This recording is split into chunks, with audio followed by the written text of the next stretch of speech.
Captain Han Dai-jung stood on the bridge of the Defiant Hope, staring at the message that had just arrived from Earth. His hands gripped the edge of the console so hard his knuckles turned white. The Galactic Collective had rejected humanity's offer to help. Again. They laughed at us, said Dr. Choi Hana from behind him. She was reading the same report on her datapad. Her voice was quiet, but he could hear the anger in it. The council actually laughed when Envoy Yoon Ji-won asked if we could join the defense fleet. Dae-jung turned to face her.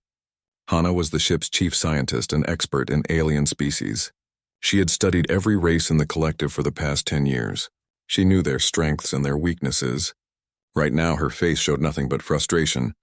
What did they say exactly? Dae-jung asked. Hana read from her pad. They said humans still use projectile weapons. They said we're barely past nuclear fission. They said we would be a liability, not an asset. She looked up at him. One of the council members called us the Lost Saga, a species that showed promise once but never grew up. Dae-jung laughed, but there was no humor in it. Lost Saga? That's almost funny. For 80 years, humanity had been locked in their home system. When the collective first found Earth, they had been excited. A new species to welcome into the galactic community. But that excitement died quickly. Humans were too primitive, they said. Too violent. Too unpredictable. So the collective placed a barrier around the solar system and told humanity to stay put until they learned to behave. What the collective didn't know was that humanity had been busy. Very busy. Admiral Kang Minho had seen this coming decades ago. While the collective ignored Earth, Minho built a secret fleet. He used salvaged alien technology from crashed probes. He put humanity's best engineers to work. He created warships that the galaxy had never seen before. And he did it all in the shadows of Jupiter's moons and the asteroid belt, where collective sensors never looked. Now the Vryn Empire was tearing through collective space like a knife through paper. 3 worlds had already fallen. Millions were dead. The collective fleet was scrambling to respond, but they were slow. They hadn't fought a real war in 300 years. They had forgotten how. Humans had not forgotten. Humans never forgot. Get me Admiral Minho, Dae-jung said. The communication screen flickered to life. Admiral Kang Minho appeared, his face stern but calm. Behind him, Dae-jung could see the operations center on Earth, filled with people working at computers and tactical displays. Captain Han, Minho said, I assume you saw the collective's response. Yes, sir. They rejected us. Good, Minho said, and Dae-jung blinked in surprise. If they had accepted, we would have had to follow their rules. Now we don't. The Admiral leaned forward. Captain, I'm giving you your orders. Take your fleet to Thalax Prime. The Vryn are about to attack it. The collective fleet there won't be enough to stop them. And when we arrive, Dae-jung asked, you fight. You don't ask permission. You don't wait for approval. You do what humans do best. Minho's eyes were hard as steel. You survive.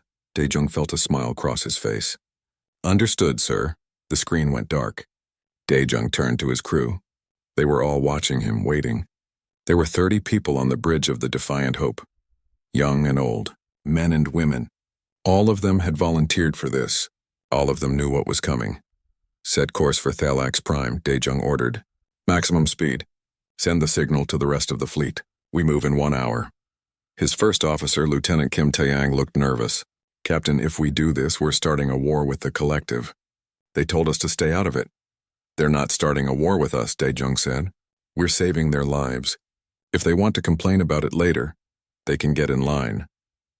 The Defiant Hope was one of 200 human warships hidden throughout the solar system. They weren't pretty ships. They didn't have the smooth curves and bright colors of collective vessels. Human ships were blocky, angular, covered in armor plating and weapons. They looked like what they were, tools built for killing. Hana came to stand beside Dae-jung as the crew prepared the ship for departure. Do you think we can win? She asked quietly. I don't know, he admitted. The Vryn have 500 ships at Thalax Prime. We have 200. The collective fleet there has maybe 100. The odds aren't good. Then why are we going? Dae-jung looked at her. Because someone has to. Because those people on Thalax Prime are going to die if nobody helps them. And because I'm tired of being told we're not good enough. He turned back to the view screen, where stars were beginning to streak past as the ship accelerated.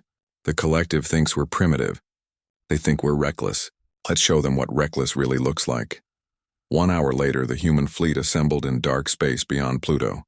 200 warships, each one carrying crew members who had never seen real combat. They had trained for this. They had prepared. But training was different from the real thing. Admiral Minho's face appeared on every ship's communication screen at once. "People of Earth," he began. "For 80 years we have been told to wait, to sit quietly, to prove we deserve a place among the stars. Today we stop waiting. Today we prove nothing. We simply act." He paused. "The Vryn Empire believes they can destroy anyone who stands against them. The collective believes we are too weak to matter. Both of them are wrong. Show them why." The transmission ended. Daejung took a deep breath. "All ships," he said into the fleet communication channel. "Jump in 3, 2, 1, jump! Space twisted!" Reality bent. The human fleet vanished from the solar system. When they reappeared, they were above Thalax Prime. The planet was beautiful, a world of blue oceans and green continents. It would have been peaceful if not for the 500 Vryn warships surrounding it. The Vryn vessels were massive, dark red and black, bristling with weapons. They looked like insects, all sharp angles and chitinous armor. The collective fleet was there too, desperately trying to hold a defensive position. Their ships were taking heavy fire. Several were already burning atmosphere venting into space. For a moment, nobody reacted to the human ships appearing. Then the communication channels exploded with confusion. "Unknown vessels, identify yourselves," demanded a collective commander. "Human ships, you are ordered to withdraw," shouted another voice. The Vryn fleet began turning toward the new arrivals, weapons charging. Daejung opened a channel to the collective fleet commander, a being called Lord Havrix. "This is Captain Han Daejung of Earth. We're here to help. You are not authorized to be here." Havrix's 3 voices spoke in harmony, the way his species always did. "Retreat immediately. You'll be slaughtered." "Probably," Daejung agreed. "But we're not leaving." He cut the channel and looked at his crew. They were ready, scared but ready. "All ships," he broadcast to the human fleet. "Attack pattern Delta. Full speed. Hit them hard." 200 human warships accelerated toward 500 Vryn vessels. It was suicide. It was madness. It was war. The Vryn commander watched the human ships approach on his tactical display. He had never seen humans before. Nobody had. They were the species that the collective kept locked away like children who couldn't be trusted with sharp objects. Now these children were charging straight at his fleet. "What are they doing?" his second officer asked. "I have no idea," the commander admitted. The human ships were accelerating at speeds that should kill their crews. They weren't trying to establish formation. They weren't attempting communication. They were just coming straight at the Vryn fleet like missiles. "Should we engage them, sir?" The commander's mandibles clicked in amusement. "Let them come. This will be over quickly." He was wrong. On the bridge of the Defiant Hope, Captain Han Dae-jung gripped his command chair as the ship shook from acceleration. The inertial dampeners were working at maximum capacity, but he could still feel the G-forces trying to crush him into his seat. Beside him, Dr. Choi Hana was monitoring the other human ships. "All vessels reporting green," she said, "though half the crews are probably throwing up right now." "They'll live," Daejung said. "Weapons status?" "Railguns charged and ready. Missile tubes loaded. Engineer Lee Suman reports the main cannon is online and waiting." Lee Suman was aboard the Hammer of Sol, humanity's largest warship. She had designed the weapon systems herself. Daejung had seen the test footage. It was impressive. "And terrifying. Range to Vryn fleet?" he asked. 30 seconds to weapons range, Lieutenant Kim Taeyang reported. "They're charging their plasma cannons. Sir, they're going to open fire the moment we're in range." "Then we'd better shoot first," Daejung said. "All ships free fire the moment you have a target. Don't wait for my order." The human fleet opened fire. Thousands of tungsten slugs shot through space at a significant fraction of light speed. The Vryn had shields designed to deflect energy weapons. Plasma bolts, lasers, particle beams, their shields could handle all of it. But the collective had stopped using physical projectiles centuries ago. They thought such weapons were primitive and inefficient. The Vryn shields weren't designed to stop solid metal traveling at extreme speeds. The slugs punched through the energy barriers like they weren't even there. They tore through Vryn hull armor, ripped through internal systems, and exited out the other side. 3 Vryn warships exploded in the first 5 seconds of combat. 7 more took critical damage and began venting atmosphere. On Lord Havrix's ship, alarms were blaring. "What just happened?" he demanded. The humans are using kinetic weapons, one of his officers reported. Our shields aren't stopping them. How is that possible? Those are ancient weapons. I don't know, sir, but they're working. Havrix watched as the human ships crashed into the Vryn formation. It wasn't a careful tactical approach. It was a brawl. Human vessels were firing at anything that moved, dodging and weaving through space like atmospheric fighters instead of capital ships. Several human ships rammed directly into Vryn vessels, detonating their reactors on purpose. They're insane, Havrix whispered. He was right, but that insanity was winning. Commander Park Seojin led a squadron of 50 human fighters. They were small, fast ships with just 2 crew members each. The collective didn't use fighters anymore. They thought small ships were too vulnerable. But humans had always loved fighters. There was something about climbing into a small ship and flying it yourself that appealed to humanity's sense of adventure. Right now, Seojin was flying his fighter directly at a Vryn destroyer. Boss, that thing is 10 times our size. His wingman, Lieutenant Osu Jin, shouted over the radio. Then we'll just have to hit it 10 times, Seojin replied. He armed his missiles and fired. 6 projectiles streaked toward the Vryn ship. The destroyer tried to shoot them down, but human missiles were fast and small. 4 of them hit. The destroyer's engines exploded. The massive ship began to spin out of control, crashing into 2 other Vryn vessels. 3 for the price of 1. Seojin laughed. Reform on me. Let's find another target. His squadron followed him deeper into the battle. Around them, space was filled with weapons fire, explosions, and debris. 2 of his fighters were destroyed by Vryn fire, but the rest kept going. That was another thing about humans. They didn't stop when people died. They got angry and fought harder. The Hammer of Soul was in the thick of the fight. Engineer Lee Suman stood in the weapons control center watching her displays. The main cannon was ready. She had been waiting for the right target. There, a Vryn dreadnought, the largest ship in their fleet. It was hanging back, directing the battle. If they could take it out, the Vryn formation would collapse. Captain Huang, she said to the ship's commander, target the dreadnought. I need a clear shot. Captain Huang Jihun didn't hesitate. All power to engines. Get us in position. The Hammer of Soul accelerated toward the dreadnought. Vryn ships tried to intercept, but other human vessels blocked them, sacrificing themselves to clear a path. In position, Huang announced. Firing, Suman said. The main cannon fired. It wasn't a laser or a plasma bolt. It was a series of tungsten rods, each one the size of a telephone pole, fired at incredible speeds. The rods hit the Vryn dreadnought one after another, each impact driving deeper into the ship's structure. The dreadnought held together for almost 3 seconds. Then its reactor containment failed.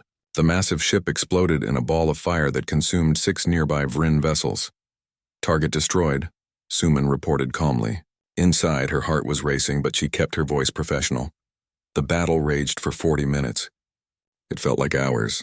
Human ships darted and weaved through the Vryn fleet, hitting targets and disappearing before return fire could find them. When Vryn ships tried to chase them, human vessels would turn around and charge straight at them again, forcing close-quarters combat where the Vryn's long-range weapons were useless. The collective fleet watched in amazement. Lord Havrix couldn't believe what he was seeing. These primitive humans were destroying a Vryn fleet through sheer aggression and unpredictability. They fight like they have nothing to lose, one of his officers said. They fight like they're already dead, Havrix corrected, and that makes them unstoppable. The Vryn commander finally accepted what was happening. His fleet was losing. These humans were insane, suicidal, and somehow winning. He had started with 500 ships. Now he had less than 300, and they were still coming. Signal the retreat, he ordered. Sir? His second officer couldn't believe it. Signal the retreat, the commander roared. We're leaving now. The Vryn fleet began to disengage. They fought their way clear of the human ships and jumped to faster-than-light speed, abandoning the battle. They left behind 189 destroyed warships and thousands of dead crew members. The humans had won. On the Defiant Hope, Captain Daijung sat back in his chair. His ship was damaged but still flying. Around him, his crew was cheering, hugging each other, crying with relief. Casualty reports, he said quietly. The cheering died down. Lieutenant Kim Taeyang checked his console. 73 ships destroyed. 41 damaged beyond immediate repair. Estimated crew losses, he paused. 8,000 dead. 4,000 wounded. Daejung closed his eyes. 8,000 people. 8,000 humans who would never go home. But they had saved Thalax Prime. They had protected millions of innocent people. It was worth it. It had to be worth it. Incoming transmission from Lord Havrix, Hana reported. Put him on screen. The collective commander appeared. He looked shaken. All three of his mouths were open, and what Daejung had learned was an expression of shock. Captain Han, Havrix said. His voices were trembling. What? What manner of species are you? You charged headfirst into a fleet that outnumbered you. You lost thousands. You should have died. All of you should have died. Daejung met his eyes.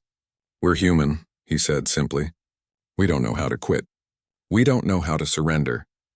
You can kill us, but you can't make us stop fighting. That's not courage, Havrix said. That's madness. Maybe, Daejung agreed. But it works. The transmission ended. Daejung stood up and looked at his crew. They were exhausted, bloody, traumatized. But they were alive. And they had won. All ships, he broadcast to the fleet. Well done. You made history today. Earth will remember what you did here. As the human fleet began rescue operations and damage control, news of the battle spread across the collective. The humans, the species everyone had dismissed as primitive and weak, had just destroyed a Vryn fleet. The galaxy would never look at humanity the same way again. The Galactic Collective Council chamber was in chaos. Representatives from 47 species shouted at each other in dozens of languages. Translation devices struggled to keep up with the noise. At the center of it all stood Counselor Im Jisu, the human representative who had finally been granted an emergency seat at the table. She waited for the noise to die down. It didn't, so she did something very human. She slammed her fist on the table hard enough to crack it. The chamber went silent. Thank you, Jisu said calmly. Now shall we discuss what happened at Thalax Prime? Or would you prefer to keep screaming at each other? Lord Havrix stepped forward. He had returned from the battle 2 days ago. He still looked shaken. The humans destroyed a Vryn fleet, he said. A fleet that outnumbered them more than 2 to 1. They lost 73 ships and kept fighting. I've never seen anything like it. They're reckless, said Ambassador Kelvin, a tall insectoid being.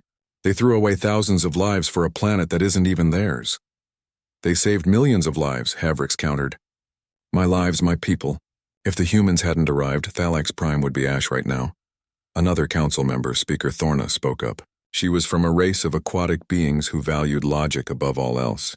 We need to understand these humans. How did a species we classified as primitive defeat the Vryn? What are we missing? Everything, said a new voice. Dr. Nam Junho walked into the chamber. He was an older human, gray-haired and calm. He had been a historian on Earth before the collective discovered humanity. Now he was a military strategist. Admiral Kang Minho had sent him to explain humanity to the galaxy. You're missing everything about us, Junho continued. He activated a holographic display. May I? Jisu nodded. The council recognizes Dr. Nam Junho, human military historian. Images appeared in the air above the council chamber. Battlefields from Earth's history. Ancient soldiers with spears. Medieval knights with swords. Modern soldiers with rifles. Tanks rolling across deserts. Jets screaming through the sky. Nuclear explosions lighting up the darkness. This is human history, Junho said quietly. 10,000 years of war. Continuous, unending conflict. We have fought over land, resources, ideas, religion, and sometimes just because we were bored. While you achieved peace 300 years ago, we achieved peace 30 years ago, and only because we finally found something we all agreed on. What was that? Speaker Thorna asked. That fighting each other was stupid when there was a whole galaxy out there. Junho changed the image to show Earth's moon, covered in construction. We united because we had to, because we knew that if we didn't, we would destroy ourselves. So we took all that energy, all that aggression, and we aimed it outward, at space, at the unknown, at survival. He showed images of human children training in combat schools, teenagers learning to pilot spacecraft, adults practicing emergency repairs on ships. Every human learns to fight. It's part of our education. Not because we want war, but because war is all we've ever known. It shaped us, made us who we are. Ambassador Kelvin shook his head. That's barbaric. Yes, Junho agreed. It is, but it's also effective. You see, honored council members, you evolved in cooperation. Your species learned to work together because it helped you survive. Humans evolved in competition. We learned to fight because it was the only way we survived. Neither way is better or worse. They're just different. But why charge into battle like that? Lord Havrix asked. Why not retreat when the odds are against you? Hunyo smiled. Because we don't think about odds the way you do. When a human sees a battle they can't win, they don't see certain death. They see a challenge, a problem to solve. And humans are very good at solving problems, especially when our lives depend on it. He pulled up footage from the Battle of Thalax Prime. The Council watched as human ships charged the Vryn fleet. They saw the chaos, the aggression, the seeming madness of it all. You call it reckless, Junho said. We call it courage. You call it suicidal. We call it necessary. The difference is perspective. Dr. Shin Yuna stepped forward then. She was a psychologist who had been studying the battle footage. I've analyzed the combat behavior of both human and collective forces, she said. The collective fights defensively. You minimize casualties. You value every life. It's admirable, but, Speaker Thorna prompted. But it makes you predictable, Yuna continued. The Vryn knew you would retreat if losses became too high. They counted on it. Humans don't retreat. We can't afford to. We've never had that luxury, so we keep fighting even when it seems hopeless, and that unpredictability is a weapon you don't have. The council chamber was quiet now. Every representative was thinking about what they had heard. Finally, Ambassador Kelvin spoke. So what happens now? The Vryn won't forget what happened at Thalax Prime. They'll come back, stronger. As if summoned by his words, alarms began blaring throughout the council chamber. A technician rushed in, his face pale. Counselors, he gasped. We're receiving reports from the border. The Vryn Empire has mobilized. They're assembling an armada. How many ships? Havrix demanded. 3,000. Maybe more. They're heading toward collective space. The technician paused. No, not collective space. They're heading toward Earth. The chamber erupted again. This time Jisoo didn't need to slam the table. Everyone was looking at her. They're coming for us, she said quietly. They want revenge. Admiral Kang Minho's face appeared on the communication screen. He had been listening to the council session remotely. Counselors, he said. We knew this was a possibility. The Vryn can't allow what we did at Thalax Prime to go unanswered. If they did, every species in the galaxy would know they can be beaten. Can you defend Earth against 3,000 warships? Havrix asked. Minho's expression didn't change. We can try. That's not an answer. It's the only answer we have, Minho replied. We have 700 ships in total. 400 at Earth, 300 scattered across the solar system. Against 3,000 Vryn, our chances are minimal. Then evacuate, Speaker Thorna said urgently. Save your civilians. Abandon Earth, you can rebuild somewhere else. Minho shook his head slowly. You don't understand. Earth isn't just our planet. It's our home. The place where humanity was born. Every human city, every monument, every grave of every ancestor we've ever had is on that planet. We don't abandon home, even if staying means death, Ambassador Kelvin asked. Especially then, Minho said. If Earth falls, let it fall with humans standing on it, fighting to the last. That's who we are, the transmission ended. Counselor Jisoo looked around the chamber. The Admiral is right. We won't run. We'll fight. If you want to help us, we welcome it. If not, she shrugged. We'll face this alone. You don't have to, Lord Havrix said. All three of his voices spoke as one, showing his sincerity. The collective owes humanity a debt. You saved Thalax Prime. Let us help save Earth. The collective fleet can't reach Earth in time, Jisoo pointed out. Your ships are too far away. Then we send what we can. Weapons, technology, supplies. Havrix looked at the other council members. And we prepare a counteroffensive. If the Vryn destroy Earth, we make them pay for it. Over the next 3 days, the collective worked with humanity for the first time. Human engineers studied collective shield technology. Collective weapons experts learned about human kinetic artillery. General Bae Hyunwoo, Earth's ground forces commander, trained collective soldiers in human combat tactics. The key is aggression, Hyunwoo told a group of collective Marines. Don't wait for orders. Don't worry about formation. See the enemy, engage the enemy, destroy the enemy. That's all that matters. The collective soldiers looked uncertain. This went against everything they had learned. But they tried.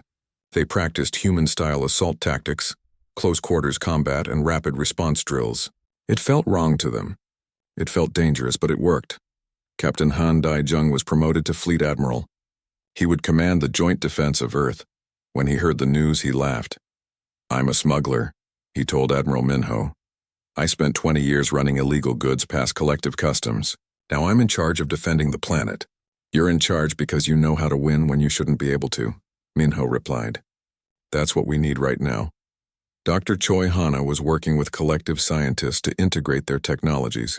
She found it fascinating how different their approaches were. Collective technology was efficient and elegant. Human technology was brutal and practical. Together they might create something powerful. "The collective shields are amazing," she told her team, "but they use too much power. We need to modify them to work with our reactors."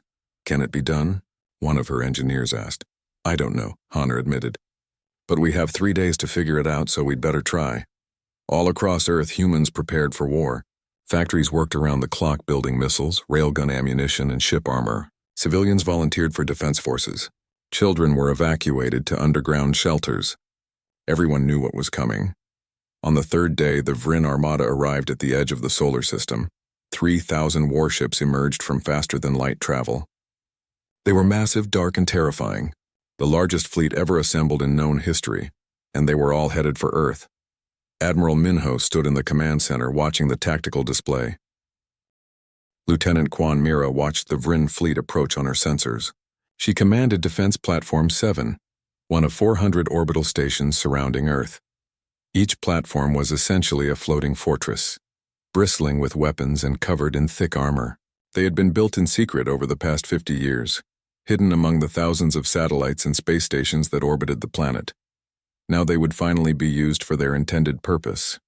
"Range?" she asked her crew. "Vrin fleet will be in weapons range in 10 minutes, Corporal Park Hyesung reported. He was young, barely 25, and this was his first real combat. His hand shook slightly as he worked his console. "Steady," Mira said gently. "We've trained for this. Just do what you know how to do." "There are so many of them," Hyesung whispered. He was right. The tactical display showed 3,000 red dots surrounding Earth like a swarm of angry insects. Against them, 400 human ships formed a defensive sphere, supported by the orbital platforms and 7 collective vessels that had arrived just in time. It wasn't enough. Everyone knew it wasn't enough, but they were going to try anyway. On the surface of Earth, Captain An Tae-hyung stood in the command center of the planetary defense grid. Most people didn't know Earth had weapons on the ground capable of reaching space. The collective certainly hadn't known. But humans had learned long ago that putting all your defenses in space was a mistake. If the enemy got past your orbital defenses, you needed something else. So humanity had built mass drivers into mountains, hidden in deserts, disguised as ordinary buildings. Each one could launch projectiles into orbit with enough force to punch through ship armor. There were 200 of them spread across the planet. "All systems green," his second officer, Major Yoon Yoonji, reported. "We're ready to fire on your command." "Hold until the enemy is engaged with our fleet," Tae-hyung ordered. "Let them think we're helpless down here. Then we surprise them." In the city of New Seoul, Mayor Jong Sora was organizing the civilian population. Most cities had evacuated their children to underground shelters, but the adults had refused to hide. Instead, 2 million civilians had volunteered to help with the defense. "We need people at the ammunition factories," Sora told her team. "We need medics at the emergency hospitals. We need engineers ready to repair damaged ships when they limp back to dock. Everyone has a job. Everyone helps." "What about the people who want to fight?" one of her assistants asked. Sora looked at the volunteer list on her data pad. Thousands of names. Teachers, doctors, construction workers, all asking for weapons and training. She sighed. "Give them what they want. If the Vrin get past our fleet, we'll need every person who can hold a rifle." Admiral Kang Minho stood in Earth's Central Command, watching the tactical displays. Fleet Admiral Han Dae-jung was aboard the Defiant Hope, ready to lead the space defense. General Bae Hyunwoo commanded the ground forces. Captain An Tae-hyung controlled the planetary weapons. Everyone was in position. Now they waited. "Sir," his communications officer said. "Incoming transmission from the Vrin fleet. They want to speak with you." "Put it on screen." A Vrin commander appeared. He looked like all of his species. Tall, red-scaled, with multiple eyes and sharp teeth. His expression was one of contempt. "Humans," the Vryn said, his voice harsh. "You have one chance to surrender. Give up now and we will make your deaths quick. Resist and we will make your planet burn for 1,000 years." Minho met his gaze calmly. "Here's my counteroffer. Turn around and go home. You saw what we did at Thalax Prime. That was 200 ships. Now we have 400, plus planetary defenses you can't even imagine. You think you'll win because you have numbers. You're wrong." The Vryn commander's teeth showed in what might have been a smile. "You're brave. I respect that. But bravery won't save you." The transmission ended. "All ships," Minho broadcast to the human fleet. "Here they come. Remember your training. Remember why we fight. Earth stands and so do we." The Vryn fleet attacked. 3,000 warships opened fire simultaneously. Space lit up with plasma bolts, particle beams, and missile trails. The first wave of fire was overwhelming, designed to destroy the human defenses in minutes. But humans had never fought fair. "All platforms, evasive maneuvers," Lieutenant Quan Mira ordered. The orbital defense platforms fired their thrusters and moved. The collective hadn't known they could do that. The Vryn certainly hadn't expected it. Platforms were supposed to be stationary targets, easy to destroy. Human platforms relocated constantly, making them nearly impossible to hit. As they moved, they fired. Railgun slugs and missiles shot out from 400 platforms targeting the Vryn ships. The Vryn shields held against most of it, but not all. 3 Vryn cruisers exploded in the first exchange. The human fleet engaged next. 400 ships charged forward to meet the enemy, just like they had at Thalax Prime. Admiral Daejung led them from the Defiant Hope, his voice calm on the command channel. "Break into assault groups. Target the outer edge of their formation. Hit hard, pull back, hit again. Don't let them pin you down." The human ships split into smaller groups and attacked. They used the same tactics that had worked before: speed, aggression, and unpredictability. Vryn ships tried to lock onto them with targeting systems, but human vessels moved too fast, changed direction too often. Commander Park Seojin led his fighter wing through the chaos. His squadron had grown since Thalax Prime. They called themselves the Ghost Wing now because they appeared out of nowhere and disappeared just as quickly. "Target that battleship," Seojin ordered. "All fighters missile attack pattern Delta." 50 fighters released their missiles at once. 200 projectiles streaked toward a single Vryn battleship. The ship's point defense system shot down most of them, but 20 got through. The battleship's engines exploded and it began to drift, dead in space. "One down," Seojin said. 2,999 to go, but the Vryn weren't stupid. They adapted. Their fleet began to spread out, surrounding the human defensive sphere. They started targeting the orbital platforms specifically, pouring fire into them until the platforms were destroyed. Lieutenant Quan Mira's platform took a direct hit from a Vryn plasma cannon. The entire structure shook. Alarm screamed. Half her crew died instantly when the weapon section exploded. "Damage report," she shouted over the noise. "Main power is down." Corporal Park Haesung yelled back. He was bleeding from a cut on his forehead, but he stayed at his station. "Weapons are offline. Life support is failing." "Then we use the backup plan," Mira said. She activated the platform's emergency thrusters. "Everyone to the escape pods." "Now, what are you doing?" Haesung asked. "Something stupid," Mira replied. She programmed a course into the navigation system. The platform began to accelerate toward the nearest Vryn dreadnought. "Get off the platform." "That's an order." Haesung and the remaining crew ran for the escape pods. Mira stayed at her station, watching the Vryn ship get closer on her screen. When her crew was clear, she activated the platform's self-destruct sequence and ran for her own escape pod. Defense Platform 7 crashed into the Vryn dreadnought at high speed. Both exploded in a massive fireball that consumed 3 nearby Vryn cruisers. Mira's escape pod tumbled through the debris field. She was alive, but her platform was gone. She watched through the pod's small window as the battle continued around her. It was beautiful and terrible at the same time. The battle raged for hours. Human ships darted and weaved through the Vryn fleet, taking heavy casualties but refusing to retreat. Orbital platforms fought until they were destroyed, then turned themselves into weapons in final acts of defiance. But there were too many Vryn. Slowly, inevitably, they pushed closer to Earth. That's when Captain An Tae-hyung activated the planetary defense grid. All mass drivers, he ordered. Target the Vryn ships at these coordinates. Fire. 200 weapons hidden across Earth's surface fired simultaneously. Tungsten rods the size of small buildings launched into space, accelerating to enormous speeds. The Vryn never saw them coming. The first wave of projectiles hit 47 Vryn ships. The second wave, launched 30 seconds later, hit 62 more. The Vryn fleet scattered in confusion. Where were these attacks coming from? "Keep firing," Taehyung ordered. "Don't give them time to adapt." The mass drivers fired again and again.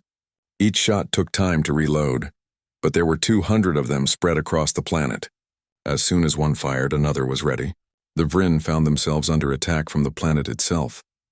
On the ground, civilians watched the battle through telescopes and broadcast screens. They saw their defenders fighting and dying in orbit. They saw human ships exploding, taking Vryn vessels with them. They saw courage and sacrifice on a scale that defied comprehension, and they helped. In factories, workers built ammunition until their hands bled. In hospitals, medics treated wounded soldiers pulled from destroyed ships. In repair docks, engineers worked miracles to get damaged vessels back into the fight. Mayor Jung Sora coordinated it all, directing resources where they were needed most. She didn't sleep. She didn't eat. She just worked, because that's what everyone else was doing. The battle lasted 67 hours. By the end, 300 human ships were destroyed. 147 orbital platforms were gone. The collective fleet arrived at Earth to find a graveyard. Thousands of pieces of debris floated in orbit. Destroyed ships, both human and Vryn, drifted among the wreckage. But Earth itself was intact, damaged, bleeding, but alive. Lord Havrix couldn't believe it. He had seen the reports. 3,000 Vryn ships had attacked. By all logic, Earth should be nothing but ash and radiation. Instead, the humans had won. How? He whispered to himself. Fleet Admiral Han Dae-jung met with the collective commanders aboard the Defiant Hope. His ship had survived the battle, though barely. The bridge still smelled of burnt metal and fire suppression foam. Half the consoles were dead, but Dae-jung stood straight, his uniform clean despite everything. "Thank you for coming," he said to Lord Havrix and the other collective officers. "Though we could have used you 3 days ago. We came as fast as we could," Havrix said. There was shame in his 3 voices. "We should have been here." "It doesn't matter now," Dae-jung said, though they all knew it did. "What matters is what happens next." The Vryn retreated, but they're not defeated. They still have over 1,000 ships. If we don't press the attack now, they'll rebuild and come back stronger. Attack? One of the collective commanders, General Torin, looked shocked. "Your fleet is in ruins. Your planet is damaged. You need time to recover." "We don't have time," Dae-jung replied. "The Vryn are wounded. They're scared. This is when we hit them, before they can regroup. We take the fight to their territory and we end this war." "That's madness," Torin said flatly. "That's war," Dae-jung corrected. "And if there's one thing humans understand, it's war." Admiral Kang Minho entered the meeting then, along with Dr. Choi Hana and strategic advisor Oh Minji. Minji was a young woman, barely 30, but she had spent years studying Vryn military doctrine. She knew how they thought. "The Vryn operate on a rigid command structure," Minji explained, activating a holographic display. "Every ship follows orders from the fleet commander. Every fleet follows orders from the sector commander. And every sector commander answers to the Vryn Emperor himself. It's efficient, but it has a weakness." "What weakness?" Lord Havrix asked. "They can't adapt to chaos," Minji said. "If their command structure breaks down, if their orders are disrupted, they become confused. They freeze, and that's when they lose." Dr. Choi Hana nodded. "We saw it at Thalax Prime. When we destroyed their dreadnought, the rest of their fleet became disorganized. They didn't know what to do without their commander. So we target their leadership," Dae-jung said. "We don't fight their entire fleet. We go after their command ships. Cut off the head and the body dies." "How do we find their command ships?" General Torin asked. "We don't need to find them," Minji replied. "We make them come to us. We attack multiple Vryn systems simultaneously. Their command ships will have to respond, and when they do, we destroy them." Over the next week, the humans and the collective prepared for the counteroffensive. Human engineers repaired damaged ships. Collective supply vessels brought ammunition and materials. The 2 forces began training together, learning to coordinate their attacks. Captain Yang Jun commanded humanity's newest ship, the indomitable Spirit. It was a dreadnought, the largest vessel humans had ever built. It had been under construction when the war started and engineers had rushed to finish it. Now it would lead the attack into Vryn space. How does it handle? Admiral Minho asked Yang during an inspection tour. Yang grinned. Like a sledgehammer. Not subtle, not elegant, but effective. He patted a bulkhead affectionately. The Vryn won't know what hit them. The combined fleet assembled at the edge of Vryn space. 500 human ships, 900 collective vessels. Together, they were formidable. The collective had learned from watching humans fight. Their ships now carried kinetic weapons alongside their energy weapons. Their tactics were more aggressive, more flexible. They had learned the human way of war. Fleet Admiral Dae Jung stood on the bridge of the Defiant Hope, looking at the tactical display.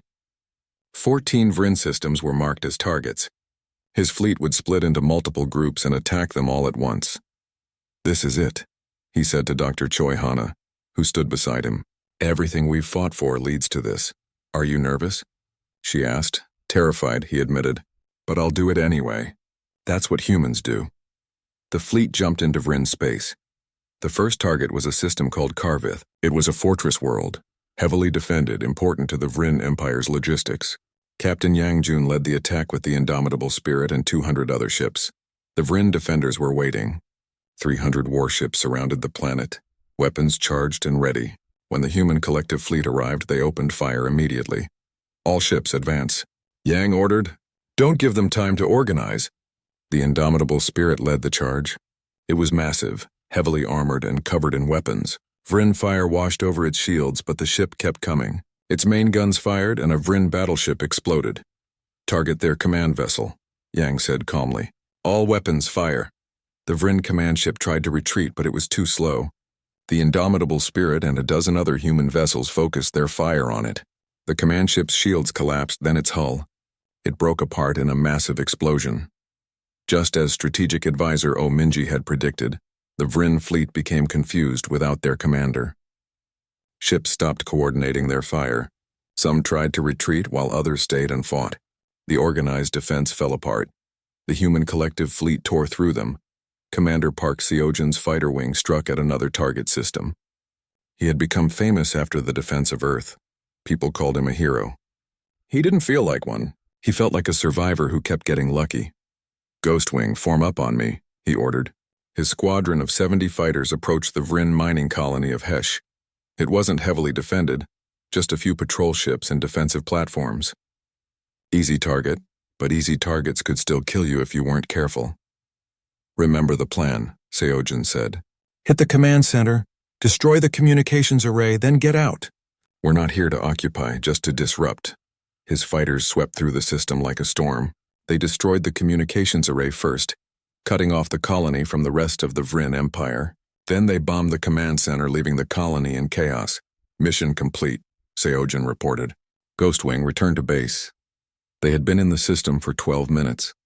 The Vryn wouldn't know what hit them until it was too late to respond. Over 6 weeks, the human collective forces struck at 12 Vryn systems. They destroyed military bases, disabled communications networks, and captured supply depots. Every attack was fast, brutal, and focused on disrupting the Vryn command structure. The Vryn Emperor tried to respond, but his forces were scattered and confused. Every time he sent a fleet to defend one system, 3 others were attacked. Every time he tried to coordinate a counterattack, human forces would strike at his communication lines and destroy his ability to give orders. It was chaos. Deliberate, calculated chaos, and the Vryn didn't know how to fight against it. Strategic advisor O Minji watched the results from Earth's command center. Her strategy was working. The Vryn Empire was collapsing not from overwhelming force, but from confusion and fear. "They're requesting negotiations," Admiral Minho said, reading a transmission. "The Vryn Emperor wants to discuss a ceasefire." "Good," Minji said. "Tell him we'll meet him on Karvith. We occupy it now. He can come to us." The peace conference was held on the conquered fortress world. The Vryn Emperor arrived with minimal escort, which was itself a sign of how badly they had been defeated. He was an old Vryn, his red scales faded to pink, his multiple eyes dimmed with age and exhaustion. Fleet Admiral Dae Jung and Counselor Im Jisoo, represented humanity. Lord Havrix represented the collective. They met in what had been the Vryn Command Center, now flying human and collective flags. "You have won," the Vryn Emperor said simply. His translator made his voice sound tired. "I acknowledge this." "What are your terms?" "Immediate withdrawal from all collective systems," Jisu said. "Reparations for the damage caused, and a non-aggression treaty lasting 50 years. "And if we refuse?" the Emperor asked. "Then we keep attacking," Dejung said. "And we don't stop until your empire is dust."